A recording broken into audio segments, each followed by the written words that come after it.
What's going on? Welcome back to the party on Locked On Sports Minnesota Network. Your team every day. Another fun, fantastic episode lined up for you guys. NFL schedule release dropping tonight at 7 p.m. We're going to look at our top 5 most exciting games on the Vikings schedule, plus our thoughts on this back-to-back overseas games going down in weeks 4 and 5 as well. Plus, I also got the biggest summer storylines for the Vikings on the docket, best and worst case scenarios for our guy JJ McCarthy's first season, and also who's most popular right now in Minnesota, Justin Jefferson or Anthony Edwards. All that and plenty more. Remember, you can always find all our episodes on the Locked On Sports Minnesota Network, all the audio wherever you find your podcasts. Before we jump into it, quick reminder, today's episode brought to us by Monarch Money. Monarch Money, take control of your finances with Monarch Money. Use code LOCKEDONNFL at monarchmoney.com for 50% off your first year. All right, waiting for Ron Johnson. He's headed over to TCO right now, recording a little schedule release for the Vikings. That's dropping at 7 p.m. tonight. But for now, let's meet our panel. Julia Daniels, Kare 11, take it away. Julia Daniels, Kare 11 sports reporter. It's so odd at this time. We were just talking about this before we went live. Got to put that football hat back on because we're so basketball heavy right now. Maybe we'll sprinkle a little Wolves in because we can't not talk about them. Course. But yeah, every Wednesday morning, I'm like, okay, football hat's back on. Let's do this. Reggie Wilson, sports director at Kare 11. And yeah, always love when Luke Inman is on with us because we get deep into the bag of Vikings roster topics. Can't wait to tackle them today. Yeah, who's that backup third-string gunner on punt return, Reg? I need your elite NFL mind grinding the film here on May 14th. As we wait for Ron again, let's just jump right into it. Again, kind of a lot to cover for May 14th on a Wednesday, but I don't know if you guys saw it. Alec Lewis from The Athletic, he dropped a fantastic new piece on some of the best first seasons for rookie quarterbacks over the last 15, 20 years. And I found it very noteworthy because I think there's some interesting and noteworthy patterns in there that we could glean some good info, I guess, just when it comes to our own personal expectations, where we're kind of setting the bar for JJ McCarthy in his first year in 2025. Like last year, obviously, Jaden Daniels for Washington, Bo Nix in Denver. Those guys were like 2 huge outliers. They exceeded everybody's expectations and then some.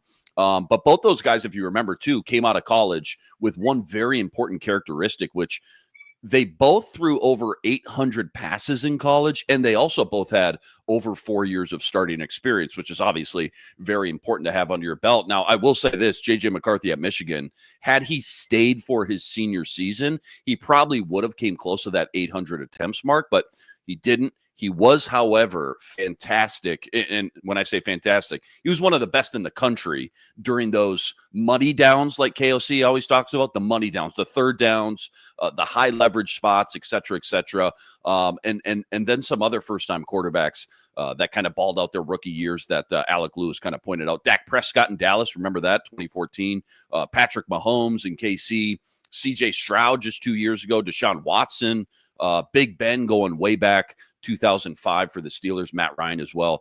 If you do a deep dive here, guys, almost all these guys shared kind of the same similar setups, the same kind of ecosystem, if you will. They all had at least 2 of either elite offensive linemen, elite wide receivers and tight end weapons, an elite running game, or an elite offensive head coach. So again, thinking about JJ's setup here in Minnesota, KOC, all the weapons, the new offensive line, it's kind of hard not to see some similarities here when it comes to like the prerequisites of all these other quarterbacks that have kind of balled out in years past. I mean, he's checking a lot of boxes as far as this ecosystem and surrounding cast, if you will. I know we're going to get into the schedule here in a few minutes, talk about the good, the bad with all that, but I'm just curious for you guys, where you're at mentally. Where are you mentally preparing yourselves for when it comes to JJ McCarthy's first year at the helm? Like, are you setting yourself up for a 7-10 kind of season regression, a lot of ups and downs? Are you kind of lowering the bar so you don't get hurt? Or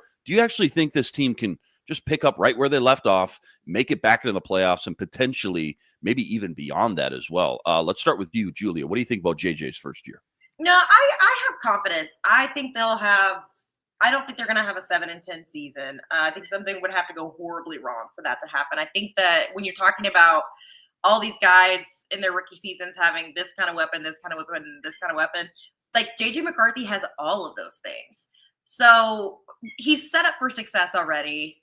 They've been doting on him without. Sorry, there's a cat hair flying in the front of my face. They've been doting on him without doting on him too much, in a way that they're like, he's doing everything that we're asking of him. And so I think we're just at a point where it's like, there's not much more you can ask of JJ McCarthy at this point in his career. Now he's got to go out there and prove it. But I think that goes hand in hand with like his personality and his work ethic too, right? Which we have seen so far. The only thing that's missing from having a portfolio of confidence in this guy is just seeing him play. Everything else is already there, like they've got all of the tools. So I think it's okay for Vikings fans to have some faith in this guy. This is also, I mean, we talk about this all the time. This is the first quarterback that KOC is going to have with the Vikings that is like full blown his guy, that he doesn't have to kind of like remold from some previous career that they had before him. This is like almost like it's KOC's baby in a way, like this is his baby that he gets to work with. And so I'm not going to say, I don't think he's going to have a 7-10 season. I think he's going to have some kind of winning season. And I think that my confidence would go so far to say, like, maybe get him a playoff win, I could see that happening in his first year, just the way that they have set him up for success. Now we just kind of have to wait and see how it plays out. I mean, the worst case scenario is honestly, he gets hurt again. I think that that's the worst case scenario at this point. Reggie, she brings up a lot of good points. I mean, one of the things that I think is not getting talked about enough is the fact that, yes, he got hurt. He didn't take any snaps last year, but he also got to soak up everything else as far as the external stuff. He got to go in the building. He got to learn from professionals. He got to soak up the playbook. He got to watch these guys, how they watch the film and prepare and be professionals as well. That's not nothing, right? That's not nothing. So I was a little surprised when, Vegas came out with their early season odds win total prediction, and they had the Vikings at like 7.5. So it just doesn't seem like, to Julia's point, people are believing in JJ McCarthy and this Vikings team quite yet until they see it. Seeing is believing for a lot of folks. Where's your expectations at right now for JJ? Yeah, I think one thing I learned in my limited experience, I guess, with interacting with JJ McCarthy is he's a football sicko. Like, football is like his life. And the one thing that I do think you probably don't realize as much, when you look at his career at Michigan, the guy was a gamer. Like, in the biggest games, that's where he shined brightest. Those games against Hyde. I'm sorry. But you're thinking about that game that Julia's talking about, that game against Ohio State, the national championship game. Like, those were games where he shined. And a lot has been said, Harbaugh didn't rely on him to do too much or, what have you. But, when they did put the ball in his hands, he did deliver. And I think, him soaking up that offense last year and just kind of understanding concepts and him getting back up to his weight and being able to get out there and do his thing. I just think that he's going to be able to really, have an opportunity to shine in this offense with Kevin O'Connell. Kevin O'Connell is going to put him in a great position to succeed and not fail out there. And he's just kind of made this offense just kind of, fail safe, if you will. Like, he's insulated him with multiple running backs at this point. He's got multiple tight ends, all these weapons at receiver, just so that he's not able, or he doesn't have to go out there and do too much. He has an improved offensive line that we should see, improvements on as far as the interior. So he's not, like Sam Darnold last year, just people rushing up the gut when he's dropping back. And so I just think, you look at I was taking a look at some stats. Sam Darnold, 66% completion percentage last year, 4,300 yards, 35 touchdowns, 12 interceptions. I think if you want to compare, like, that's maybe the bar, if you will. But I also looked at some of the rookies last year. You mentioned Bo Nix, 3,700 yards, 29 touchdowns, 12 interceptions. He also had a 430 yards on the ground and 4 touchdowns. Then you look at Jaden Daniels, 3,500 yards passing, 25 touchdowns, 9 interceptions. He was sacked 47 times. But also he had a near 68% completion percentage. But he also rushed it 148 times for 891 yards and 6 touchdowns. Now, huge. I don't think JJ McCarthy is going to be that particular guy on the ground because Jaden Daniels is a different dude athletically. But I think you kind of look at the way he's made up and just the weapons that he has. And, I think, maybe setting a bar of maybe 3,500 yards, 27, 28 touchdowns would probably be fair. If he's healthy, it's probably going to take him a sec, maybe a couple games to just kind of get his feet under him a little bit. And then I think he'll settle in and be able to produce in that offense. They got some tough opponents next year, new environments with the international games, back-to-back weeks. Like, that's going to be a interesting setup for him. But like I said, I think he's a gamer, and I think he's built for the workload. Yeah, well said there. A lot of good points, and I'm with you guys too. I really think it feels like as we bring in Ron Johnson here live at TCO right now, looking well dressed. Go for well dressed. Ron Johnson, GQ got the GQ shoot later on. What's going on, Ron Johnson? We're just talking about our expectations for JJ. Sorry.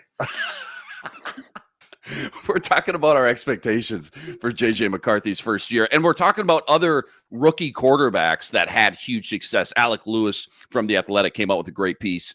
He pointed out, like, Dak Prescott went 13-3 in 2015. Huge numbers. Well, the ecosystem around him, though, Ron, Des Bryant, Jason Witten, Hall of Fame tight end, a rookie Zeke Elliott coming out of Ohio State. I want to say he won the Rookie of the Year. If not, he was top 2, top 3 in voting. He had a monster year. And 3 all-pro linemen as well blocking up front. Pat Mahomes, you got Andy Reid, a offensive genius, 2 elite bookend tackles. Oh, yeah, and don't forget about Tyreek Hill and Travis Kelce in their prime, right? Those 2 guys at their peak. You look at JJ's kind of ecosystem here, Ron. It's designed, first of all, the system's designed by a quarterback for a quarterback, and then you got all the bells and whistles on top of it that really anybody could ask for between JJ, the 2-headed monster with Jordan Mason and Aaron Jones, the revamped O-line. What are your personal expectations, though, for JJ McCarthy this year? What I kind of teed up for Reggie and Julia's, do you think this team can just pick up right where they left off last year, go win double-digit games, make the playoffs, and maybe even more? Or are you kind of mentally preparing yourself for some more ups and downs this year and maybe not as much as success and excitement that we saw from the offense last year? Well, his preseason game showed that he has the ability to get rid of the ball quick. So I do think that he is going to be there. He's had a full season to listen to Kevin O'Connell. You hear Harrison Phillips talk about as soon as JJ McCarthy was done with his surgery, he was in the defensive room trying to talk to them. Like, what does this mean when you slant, when you stunt, when you're in a 2-eye gap? He wants to understand everything within the defense, and I think that's going to be the key for JJ McCarthy's success. At the end of the day, though, it's going to come down to here. Can he trust what he sees, and can he play fast enough? So I don't see a true drop-off. I will say Sam Darnold probably had that riverboat gambler's mentality where it's like, look, I know I'm not here for a long time anyway, so let me just go out here and sling it. And if they pick it off, who cares? If if we make a catch, I look great. And I think that's a difference when you're the number 1 pick with a 5-year contract, and it's a little bit more pressure on you. Sam Darnold was pressureless. He knew JJ McCarthy was the future. He knew maybe one more year with the Vikings. If it doesn't, if this year doesn't go great, maybe I do one more year because JJ McCarthy got hurt. But at the end of the day, Sam Darnold understood what his assignment was here, and it was easy for him to just play loose and carefree with the Jets. He didn't have that. He was the franchise. He felt like, I got to come in here and win right away. I just hope JJ McCarthy, all his meditation and all the stuff he says, and Jim Harbaugh helping him out and, getting him mentally ready. I hope all that carries over into this season. But at the end of the day, he's out here now working with these guys. He's going to be trying to figure out what the situation is. But I think it's going to be a small fall off early. And then I'd say by the time they get overseas, I feel like he should be settled in. I'm actually with you, Ron. I think double-digit wins is definitely on the table if he can put it all together and at least come out the gate looking the part. He doesn't need to go 3-0 before they go overseas, but you got to look like the part of a professional NFL quarterback at least. I will say if he starts slow and it takes him 5, 6, 7 games to look comfortable, to look in rhythm, to look like he's got command of the offense, maybe you get to a point where it's just too little too late and more of a 500 kind of season is a little bit more realistic. Plenty more deep dive.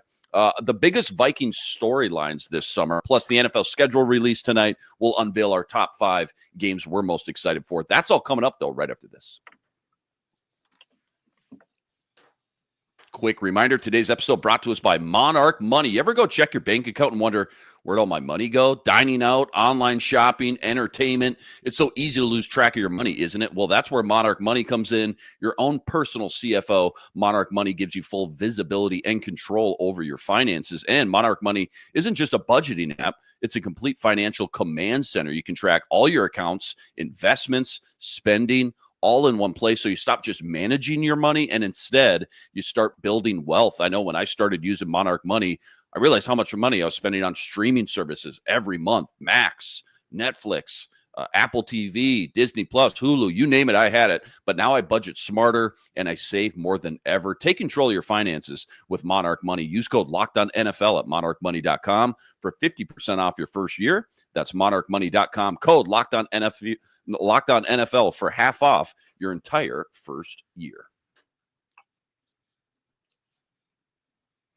Ron and I touched on this on the Ron Johnson show a little bit yesterday. I want to go through this 2025 schedule, pick out what we think is some of the best games of the year on paper before the official schedule does get released tonight, which, by the way, again, check out Ron over on the Vikings Entertainment Network, dropping the schedule tonight with Tatum Everett, and I'm sure the whole entire crew over there. But the A topic here, guys, first and foremost, Vikings are going to be the first team in NFL history this year to play back-to-back games overseas in different countries. I remember the Jaguars played back-to-back last year, but they were both in London. So it's week 4 in Dublin versus the Steelers, and then week 5 you turn around, you go to London versus the Cleveland Browns. Ron, let me ask you, just from a former player's lens, I know none of us have been overseas and experienced a Viking game, in London, whether it's the double doink game, the Aaron Rodgers Jets game, you can go back to Steelers or Browns games. But what do you think from a player's lens is some of the best parts and maybe most challenging or difficult parts people don't think about kind of as a fan for these players and coaches to go do something like this that's never been done before in NFL history? Oh, Ron, you're muted. I'd say for players that have medical needs or dietary needs, I think that, the team, again, this is a $1 billion organization. They're going to make sure to fly over whatever they need for these players, food, whatever. But then there's always, these are human beings. There's always stuff where you're just out and about and you're used to just running to, a Target or running to a Walgreens or something that, is going to be a little bit more challenging for that. Some players have a real strict, and I'm not going to say superstition, but it's some players that have like a thing they like to do, whether it's I like to run over and get some frozen yogurt, or I like to run over and, do this with my kids every Tuesday on my day off. Some of that stuff is not going to happen. And people forget how important a wife is to an athlete. I don't know how many players. I know CJ Ham's wife, she did it last year. I'm pretty sure she's going to make this a vacation for her family again. But not every wife can do that. Like some of them have jobs. Some have kids have school and they can't just uproot their young, their high school age or middle school age kids for 2 weeks and say, we're going to go live in London and Berlin for a little bit. Ireland, sorry. So I think that's the part of it too. Like, is it grandma and grandpa have to come stay here with the kids and wife goes on the road to make sure, husband's taken care of for the next 2 weeks. So there's a lot of stuff I'd say in that. Other than that, it's football. These guys are going to have, the sleep number mattress tops if they need it. They're going to have, the best of the best hotels. Like they're not staying in, and I'm not going to bash a hotel, but they're not staying in like the Bates Motel. I'm going to just go with the movie. They're staying in the nicest thing. They don't have to worry about John Wick walking through the lobby, of some random like Transylvania hotel. Like they're going to be in a 5-star overseas, $1,000 a night hotel, and so they'll be well taken care of on that side. But it is still like the time change, your body. I know PJ Fleck talks about the sleep Acadia rhythms or whatever they try to say with the sleep number study, all that stuff. But again, these sleep number studies, they're preparing for this. So that I guarantee after that third game, they're going to start whatever sleep study they have to get ready to go, to be on the plane and then to be over there and have their bodies, their clocks change. And their clocks are going to change for 2 weeks, which then when they get back, that bye week is going to be the refresher to get back to your normal schedule. And then they're past it.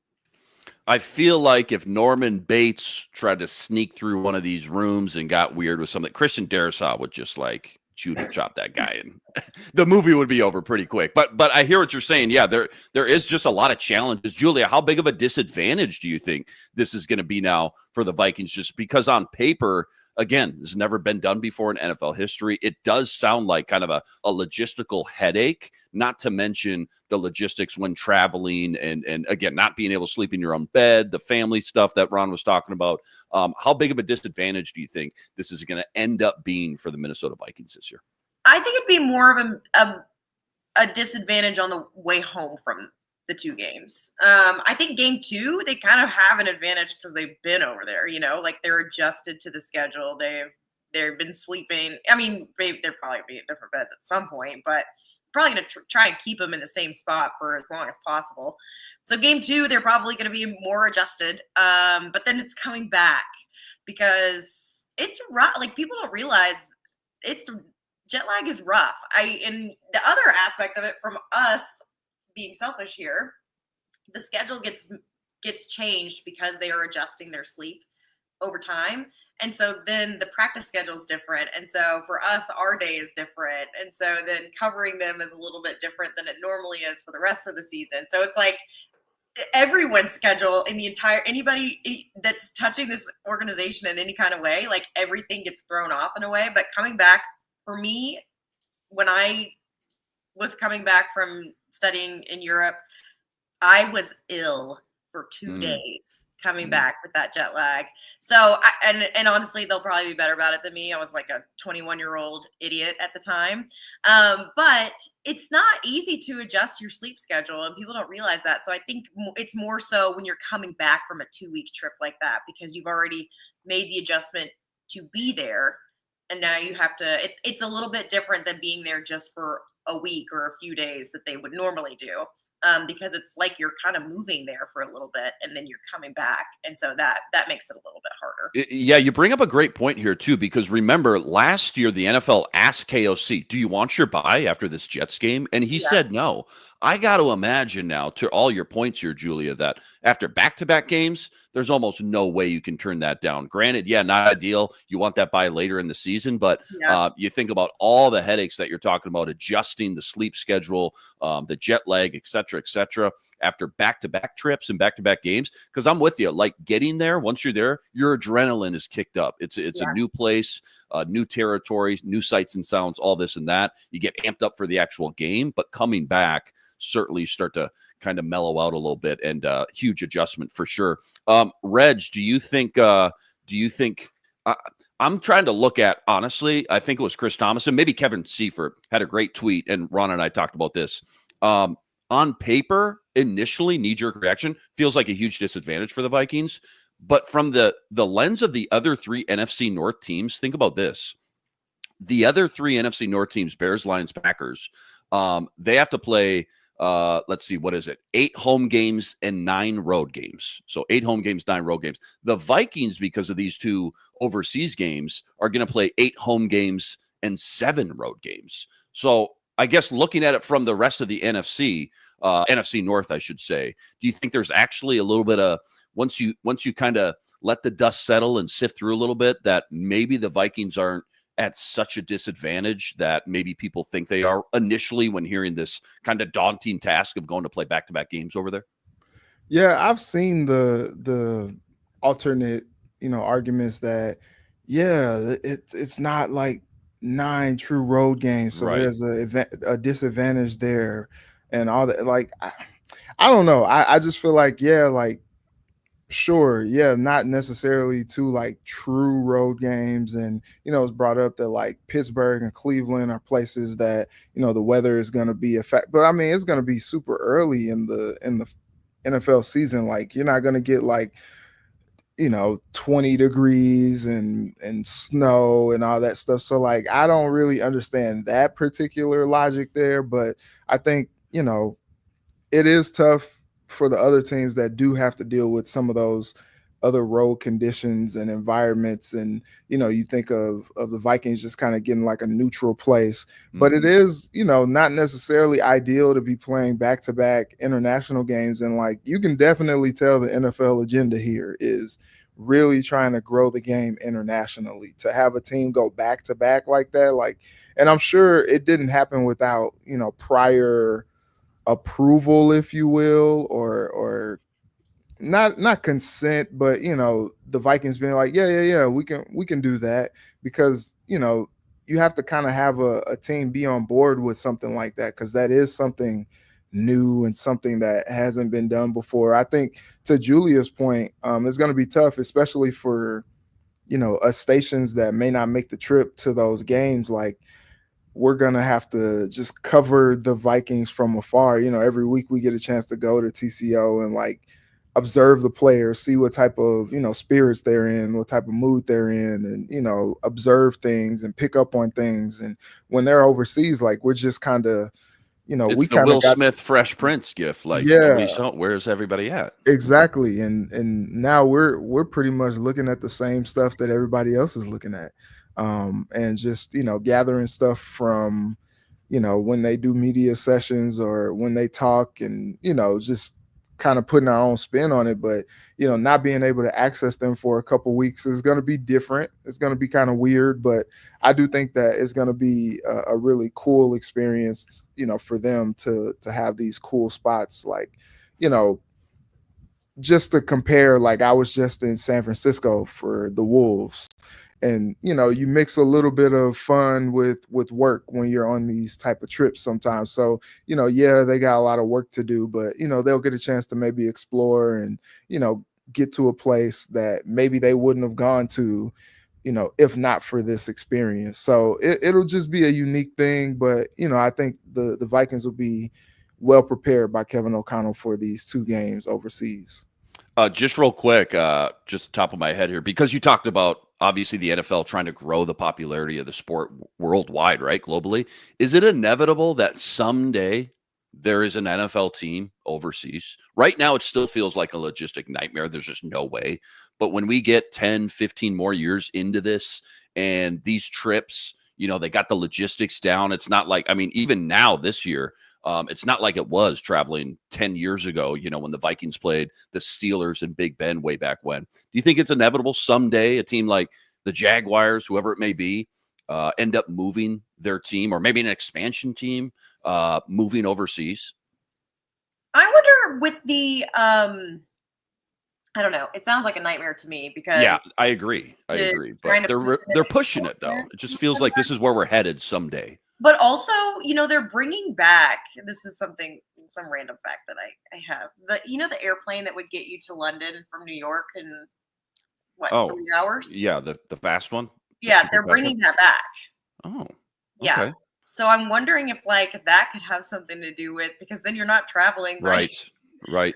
a crazy amount. Yeah, it feels like they would have to something would have to evolve just a little bit more. How it's set up now, as much as it's so much better in advance than it was 10, 12 years ago, they're still not there yet, right? So whether it's, again, 10, 15 years, again, to Reggie's point, though, they're trying to grow the popularity. It's so obvious. I just wonder if someday there will be a team overseas, which, again, still sounds in my head when I say it out loud preposterous, but it does feel like maybe that's the direction we're heading. And in the back of, people like Roger Goodell's minds and everybody else in the NFL, those higher up execs, like, this is what they're trying to build for someday. Let's talk about this home and away schedule. Ron and I went through the schedule yesterday. Ron unveiled his top 5 games he's most excited for. He had the Detroit Lions in Detroit, number 1. I'm not going to tell you his whole top 5. I don't want to spoil it, but I want to hear Reggie and Julia's and just kind of see how they match up. Maybe start at 5 and work your way down. I don't know if you guys got the schedules pulled up here.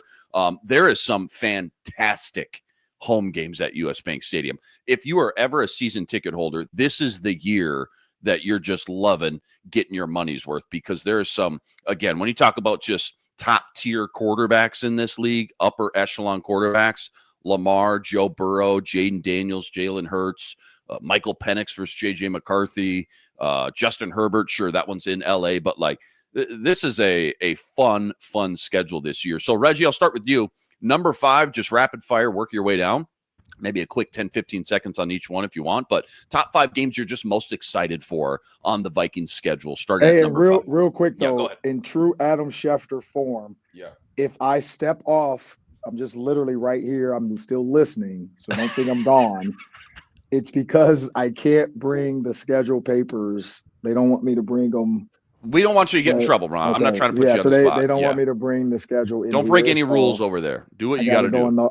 It's because I'll be right here. So I'll be listening just in case I get up, because we're going to start shooting at like 10:05, I think. You got it. They're bringing me bits and pieces of the schedule because we're breaking it down every 6 games. I love it. So they're bringing me the first 6, and then I give them my prediction. And I do a prediction too for the whole season. And then the Vikings use it on socials later to make either fun of me or make me look like a genius because I got them all right. So love that. Well, at least you look great in the process, no matter what. Yeah, I know. I asked what I'm supposed to wear, and they were like, "Yeah, let's keep it business casual." So I kept it. Love it. No, appreciate that. Okay, enough of that, Ron. It's my turn. Okay, I feel like Skip Bayless. It's my turn. It's my turn. Oh man. But off the rails. Okay. Okay. Number five, I will go Baltimore Ravens because, I've seen Lamar Jackson a couple of times in person, and he is must see. He's a must see talent. So I go there for Ravens. Number 4, I will go.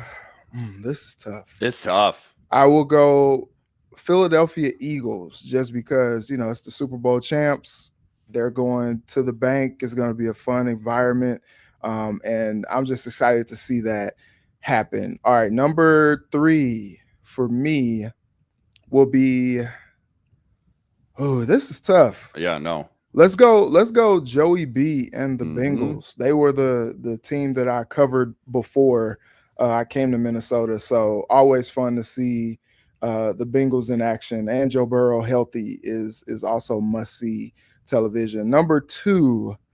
I think it's going to be fun to see the Vikings take on the Steelers in that Ireland game. That's going to be fun. We'll wake up early and have all the fun for that. And this, okay, I was going back and forth on the number 1 because I love Michael Penix Jr. We talked about this last year, Luke. He was my draft crush last year. Yep. And I thought that he was going to fall to Minnesota, and the Falcons just came through and just swiped them. But I think my number 1 for me, going back on the road to Seattle to play the Seahawks, they will get a chance it'll be JJ McCarthy against Sam Darnold. And I think that's going to be a fun chess match that I'm excited to see how that plays out. Yeah, really like that. Love the honorable mention to the Falcons. I can't wait. Penix versus JJ, 2 top 10 quarterbacks last year. Ron had the Falcons in his top 5 as well. Julia, start at number 5, work your way down. Number 5, I'm going to go Seahawks on the road. Always, I feel like a crazy environment for this Vikings team to go into. Number 4, I'll go Dallas, my boys. Be interested to see the Vikings in Jerry's world. Haven't gotten to see it since I've been covering the Vikings, so that'll be an interesting matchup, I feel like. Yeah, when's the last time they've played Dallas here? It's been a minute. I feel like it's been 2 years ago. No, sorry, in Jerry's world. You're right. It's on the road. Yeah, it's been a minute. Okay. So I'm interested to see that and see my dad's reaction to that too, because he's such a diehard, unfortunate, heartbroken Cowboys fan. What was that? Number 4? That was number 4. Yep. Number 3, I'm going to go Steelers in Ireland. I'm interested, I just love the Ireland. I've always wanted to go to Ireland, and I really like the matchup with the Steelers to begin with, and then the fact that it's going to be there. And then my top two, this is hard. I'm going to go Bengals for 2. Just Joey B coming in is really cool, and then also seeing Jamar and JJ back on the field at the bank together would be cool. And then number 1, I got to go the Eagles. I'm such a huge Jalen Hurts fan. I am excited to see him at the bank. Just really, like Reggie said, Super Bowl champs. I'll be interested to see how they shape out this season. But it's also like, when I think about it, just like from my perspective of, I covered Georgia and Alabama all through college, and that team is like all of the guys that I covered when I was in college, with all of them at the same time. So it's just like a really cool thing. It would be cool to see that team here. And then my honorable mention would be the Commanders coming here. Yeah. Again, very tough exercise, right? I am so I'll read it off here. Number 1 for Reg, Seattle on the road. Sam Darnold, revenge game, going back, West Coast. Number 2, Steelers in Dublin. Number 3, Joey B at home. Number 4, Jalen Hurts at home. Number 5, Lamar at home. Julia, Eagles at home. Number 1, Joey B at home. Number 2, Steelers in Dublin. Both got them in your top 3. Number 4, Cowboys on the road. Back to Jerry's World. I looked it up. Haven't been there since 2019 with Kyle Rudolph. We won that 28-24. Number 5, Seahawks on the road. So I am, again, tough exercise. No perfect answer. Obviously, all personal preference. I'm a little shocked none of you, Ron included, had the Ravens and Lamar Jackson, the 2-time MVP. I did. The video game. No. In your top 3. That's my number 1. That's my number 1. I'm not going to give you my top 5, but that's my number 1. Again, really hard. Joey B would probably have to be number 2 just because the LSU connection. We've seen this matchup on the road in Cincy. They put up like 60 points in that matchup. I can't wait to see him in a dome, controlled environment, just passing all over the field. There could be 70+ points in that game too. But either way, whatever your top 5 is, again, just the amount of just upper echelon quarterbacks on this schedule. And again, didn't even talk about Justin Herbert in LA. There's just so many good matchups on this. Kind of crazy low key stat about primetime games with KOC, by the way, which again, we'll find out how many primetime games the Vikings do officially have tonight at 7 p.m. But KOC versus teams on primetime that ended the season with a record of 500 or better, 1-7 with a minus 98 point differential. So not only are you 1-7, but you're getting your butt kicked too. It's not like you're losing by a last second field goal. So I remember when Kirk Cousins had all those primetime narratives around him. The guy can't win on primetime, blah, blah, blah. As soon as we thought we got rid of those narratives, now we might have to deal with this KOC primetime curse. And talk about that over and over as well. Before we move on, last segment 3, real quick. Let me ask you guys this. Excuse me. For a Wednesday on May 14th, right? This is a pretty fun night for Minnesota sports fans. What are you guys most excited for tonight, and why? The T-Wolves Game 5 with the chance to put the nail in the coffin, move on to the Western Conference Finals for the first time in back-to-back years in franchise history, or this NFL schedule release when we get to find out exactly when each game is going to be played, how many primetime games the Vikings are going to get. This is what really kind of sets the stage for this long summer here and kind of kicks off this 2025 season. I feel like finally getting to see all these matchups on paper. All the fans start looking for tickets. They start booking their hotels. It's a pretty fun, magical night for a lot of not just season ticket holders, but Vikings fans and NFL fans around the world. So, Ron, is Ron still here? Ron's gone. Reggie, kick us off. What are you most excited for tonight as a Minnesota sports fan? Well, I'm not a Minnesota sports fan. Well, that's true, but we pay you to be. So yeah. Can you clock in? Can you clock in here? Okay. All right. So it's, I think Well, I'll be at the game, so I think that I think I'm more excited for Yeah. the You're gonna be tapped in. the Wolves game than I am about the schedule release, because it's just a schedule release. I think the NFL kills me with this, like, we're gonna make an announcement for an announcement. When they were at the draft, and it was just like they made an announcement for an announcement upcoming, and it was just like, what are we doing? Like, they just always have to find a way trying to ring every little bit out. Big main character diva energy. And so it's just like, yeah, like, I'm excited to see all the cool, like, Julia knows the Chargers always bring it. And we look forward to seeing those videos. We'll see if the Tennessee Titans go. Which team is this? For the third or fourth time or something like that. Yeah, these social media teams, the Bills, some of them crush it. Go crazy. Yeah, Bills so that stuff is cool, but and it'll be cool to like revisit some of that stuff. But like, we got live games going on, so I think the games trump a schedule announcement, because once the schedule is released, it's just like, all right, it's out there now. Cool. Yeah. Tough to argue with that for sure at the end of the day, especially knowing the fact that this is a chance to put them away, the Warriors away, right? At home, no less. So the stakes are high for sure. So totally agree with you. I just remember the one year my dad split season tickets, Vikings tickets, with his buddy. They got to come over. They all sat at the table and they kind of drafted their tickets. Which game do you want? The Packers home game went number one, I remember, and then so on and so forth.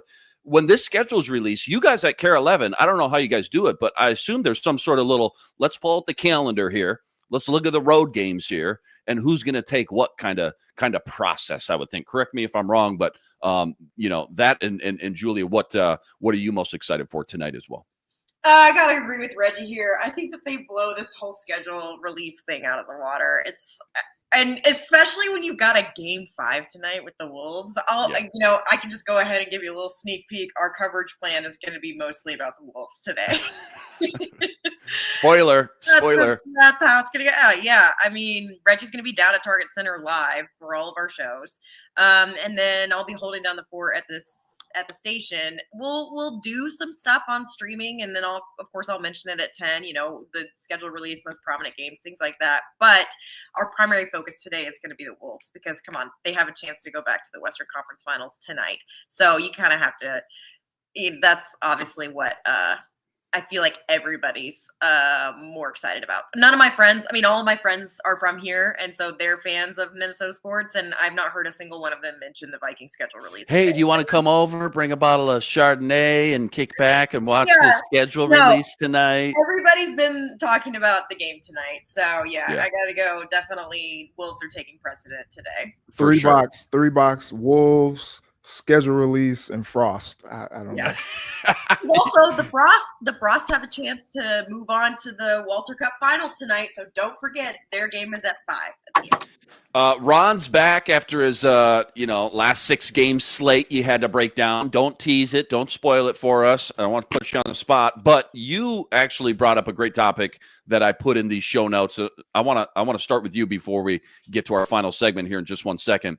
For years, we had 2 icons here, Kevin Garnett and Randy Moss, 2 absolute legends, right? Now we got JJ and Anthony Edwards. I think globally, tell me if I'm wrong, though. I think globally, worldwide scale, JJ is definitely the most well-known and more popular of the 2.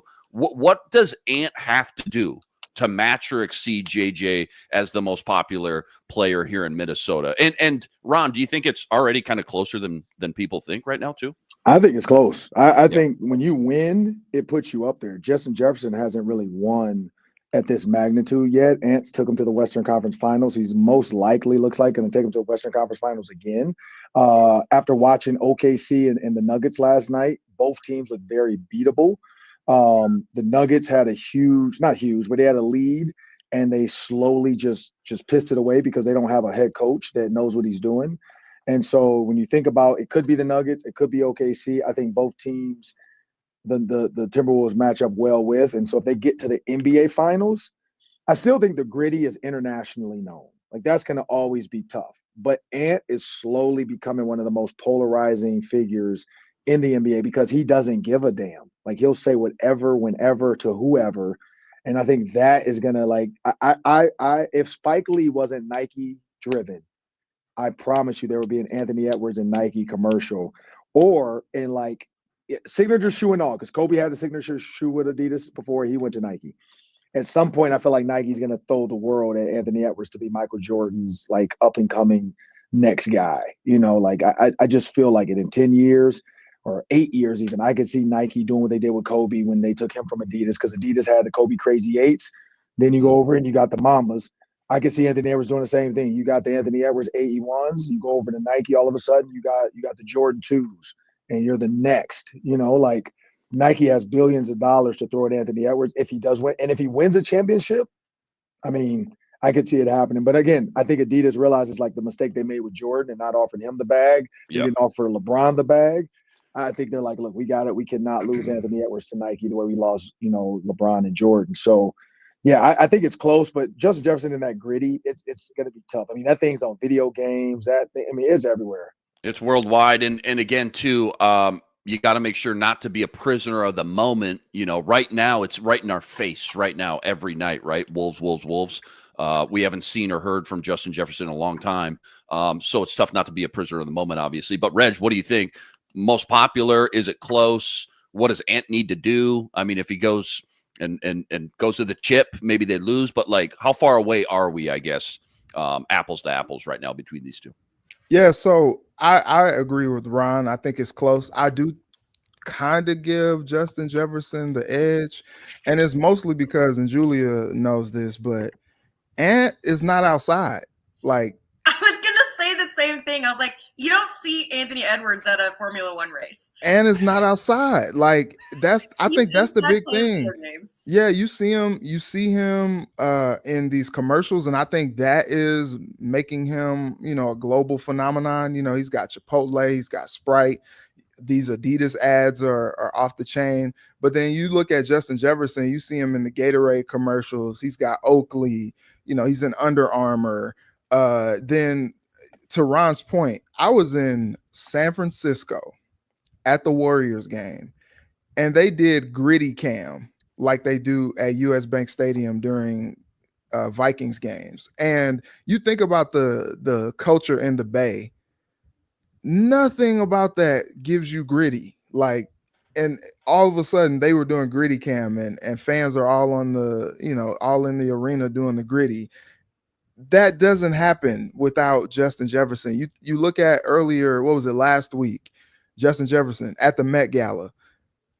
You hardly ever see Anthony Edwards out of sweats. Like, you know, in the few times you see Anthony Edwards dress up and wear Prada, you know, pregame or whatever. But like, Justin Jefferson is global. You know, he's shooting the NFL commercials, and you know, you got the as Ron said, the video games and all that. Like, he's outside. Like, he's outside. Anthony Edwards is not outside. He just hoops and then goes home and is with his people. But like, if Ant gets outside a little bit more, which I just don't know that that's his thing, but it seems to be that his star and his popularity is just growing just because of what he's doing on the court. And you know, until Justin Jefferson maybe gets the Vikings to the Super Bowl or wins one, I think, you know, that kind of keeps the scales pretty close. Yeah, for sure. And you think about Julie, you think about Moss and KG. Okay, neither of them won a championship, but Moss did have those 2 NFC championship runs. KG came close, obviously. It's like every year in the playoffs, they got bounced by Kobe and Shaq and the Lakers. They kept running in that buzzsaw. But one year they made it to the Western Conference Finals. What do you think about, what's your 2 cents and thoughts on what Reggie and Ron said about this Ant versus JJ kind of popularity contest going on right now? Yeah, I would agree with both you guys. I think the NFL itself is a more global brand than the NBA is, just to begin with. I think it reaches a much wider audience than the NBA does, that for a lot of different reasons, right? Just football itself, but also just the quantity of players and fans and stadiums and things like, you know, there's a lot that goes into that, and why the NFL is more popular than the NBA. It is the most popular sport besides Premier League soccer, right?